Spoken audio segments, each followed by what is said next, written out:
Hey guys, I am Satyam from the Techie Friends and this is part 5 of Bootstrap tutorial. इस tutorial में हम grid system के कुछ छोटे छोटे एग्जांपल्स को करेंगे और उन्हें समझने की कोशिश करेंगे। तो चलिए स्टार्ट करते हैं। फ्रेंड्स, लास्ट वीडियो ट्यूटोरियल में हमने देखा था कि ग्रिड सिस्टम के क्या एडवांटेज हैं बूटस्ट्रैप में और वो किस तरीके से हेल्प करता है हमारी वेबसाइट को रिस्पॉन्सिव बनाने में। अगर आपने मेरा पहला वीडियो नहीं देखा है तो डिस्क्रिप्शन में उसकी लिंक है, आप उस लिंक को फॉलो करके उस वीडियो को देख सकते हैं। तो चलिए मैं पहले नोटपैड की तरफ चलता हूँ और मैं यहाँ पे सबसे पहले मैं आपको एक टेक्स्ट लिख के दिखाता हूँ। इसे मैं सेव करता हूँ और पहले मैं इसे आपको रन करके दिखाता हूँ। तो फ्रेंड्स, यहाँ पे आप देख पा रहे होंगे कि जो द टेकी फ्रेंड लिखा हुआ आ रहा है, इसने क्या किया है कि पूरा का पूरा ये लेफ्ट साइड में जो भी हमारी कंप्यूटर की स्क्रीन है उस पर ये टच है, यानी कि इसने बिल्कुल भी स्पेस लेफ्ट साइड से नहीं छोड़ा है। लेकिन मैं अगर इसी चीज़ को कंटेनर के अंदर लिखता हूँ तो ये क्या करेगा कि ये ऑटोमेटिक अपने आप स्पेस छोड़ देगा। चलिए मैं आपको पहले करके दिखाता हूँ तो आपको ज़्यादा अच्छे से समझ में आएगा। मैं इसे यहाँ से पहले डिलीट कर देता हूँ। सबसे पहले मैं एक क्लास बनाता हूँ जो कि कंटेनर है। सबसे पहले मैं आपको कंटेनर फ्लूइड करके दिखाता हूँ ताकि आपको और अच्छे से समझ में आएगा। देन उसके बाद मैं अपने टेक्स्ट को यहाँ पे पेस्ट कर देता हूँ। आप देखेंगे कि जब मैंने कंटेनर फ्लूइड यूज़ नहीं किया था तो ये एकदम से लेफ्ट हैंड साइड में टच था। देन उसके बाद मैं इसे रिफ्रेश करता हूँ तो आप देखेंगे कि ये थोड़ा सा शिफ्ट हो जाएगा। ठीक है। और जैसा कि हमने कंटेनर फ्लूइड के बारे में पढ़ा था कि जब आप इसका यूज अपनी वेबसाइट में करते हैं तो ये लगभग आपकी कंप्यूटर की पूरी स्क्रीन को कवर कर लेता है, लेकिन बहुत थोड़ा थोड़ा सा ये left hand right hand side से मार्जिन को छोड़ता है। तो इसके बाद में यहाँ पे कंटेनर फ्लूइड की जगह मैं इसे डिलीट करके सेव करता हूँ और अब मैं इसे रिफ्रेश करके आपको दिखाने जा रहा हूँ तो आपको ज़्यादा अच्छे से समझ में आएगा। ये देखिए, इसने क्या किया कि इसने पहले के कंपेयर में काफ़ी ज़्यादा स्पेस इसने छोड़ दिया है।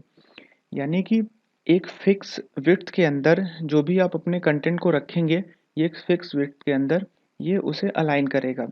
तो चलिए मैं एक काम करता हूँ, इस चीज़ को मैं H1 टैग के अंदर लिखता हूँ। ठीक है, अब मैं इसे रिफ्रेश करता हूँ तो ये थोड़े बड़े में आ गया। चलिए अब मैं इसको और अच्छे से समझाने के लिए कॉपी पहले करता हूँ, उसके बाद मैं इसे पेस्ट कर देता हूँ। ठीक है, इसे मैं सेव करता हूँ, देन उसके बाद ब्राउज़र पे जाता हूँ और इसे मैं रिफ्रेश करता हूँ। आप यहाँ पे देख पा रहे होंगे कि एक फिक्स विड्थ के बाद, यानी कि लगभग इतना जितना इसने लेफ्ट हैंड साइड से स्पेस को छोड़ा है उतना ही राइट हैंड साइड से इसने स्पेस को ऑटोमेटिक इसने छोड़ दिया है। और देन उसके बाद जो बचा हुआ टेक्स्ट था इसने उसको यहाँ से रैप करके नेक्स्ट लाइन में मूव कर दिया है। तो अगर मैं इसे ब्राउज़र को अपने में मिनिमाइज़ करता हूँ तो आप देखेंगे किस तरीके से ये ऑटोमेटिक अलाइन होता रहेगा। ठीक है, तो ये क्या कर रहा है, एक एक्स्ट्रा स्मॉल डिवाइस पे भी जो हमारी वेबसाइट है वो फुल्ली रिस्पॉन्सिव है। तो चलिए मैं थोड़ा से इसको और एक्स्ट्रा इसमें चीज़ें मैं ऐड करके आपको दिखाता हूँ। अभी मैंने क्या किया है कि अभी मैंने सिर्फ और सिर्फ कंटेनर के अंदर अब जो भी हमारा कंटेंट था मैंने उसको आपको रख के दिखाया। मैं सबसे पहले इसे यहाँ से मैं डिलीट कर देता हूँ, फिर मैं आपको दिखाता हूँ। और जैसा कि हमने लास्ट वीडियो में पढ़ा था कि कंटेनर के अंदर हम रो क्रिएट करते हैं, देन उसके बाद एक रो के अंदर हम 12 कॉलम को क्रिएट कर सकते हैं।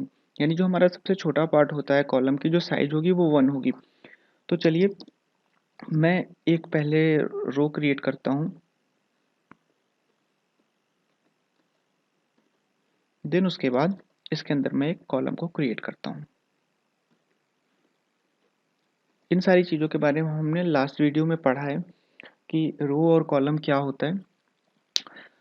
तो मैं यहाँ पे क्या करता हूँ कि इस कॉलम की जो साइज है, यानी मैं अभी यहाँ पे एक मीडियम डिवाइस के लिए मैं काम करने जा रहा हूँ।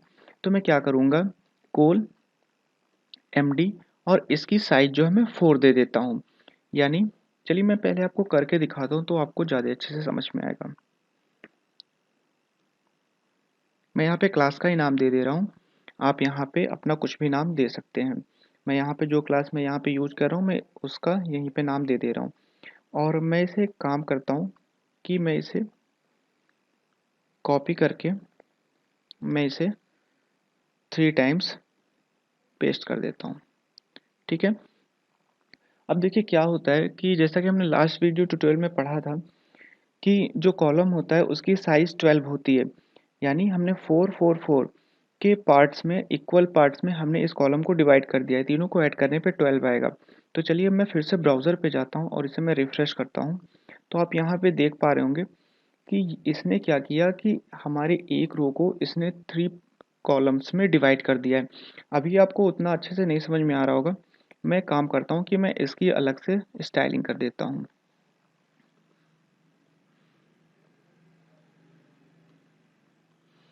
बैकग्राउंड कलर में इसका दे देता हूँ ग्रीन।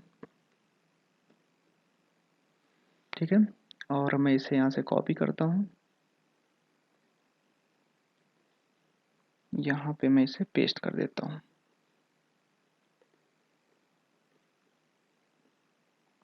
इसका कलर मैं चेंज करके कर देता हूँ येलो, और इसको मैं कर देता हूँ ऑरेंज। देन उसके बाद मैं इसे सेव करता हूँ और उसके बाद फिर मैं ब्राउज़र पे जाता हूँ और मैं इसे रिफ्रेश करता हूँ। तो आप यहाँ पे देख पा रहे होंगे कि जो एक रो के अंदर जो कॉलम था जिसको हमने अलग अलग पार्ट्स में डिवाइड किया था, उस वो अभी यहाँ पे डिवाइड हो चुका है। थोड़ा सा मैं इसे और CSS यहाँ पे देता हूँ तो आपको और अच्छे से ये ज़्यादा समझ में आएगा। मैं एक काम करता हूँ, यहाँ पे एक और क्लास में ऐड कर लेता हूँ TTF का। ठीक है। अब इसकी मैं इस क्लास की जो TTF क्लास है इसकी मैं अलग से स्टाइलिंग कर देता हूँ।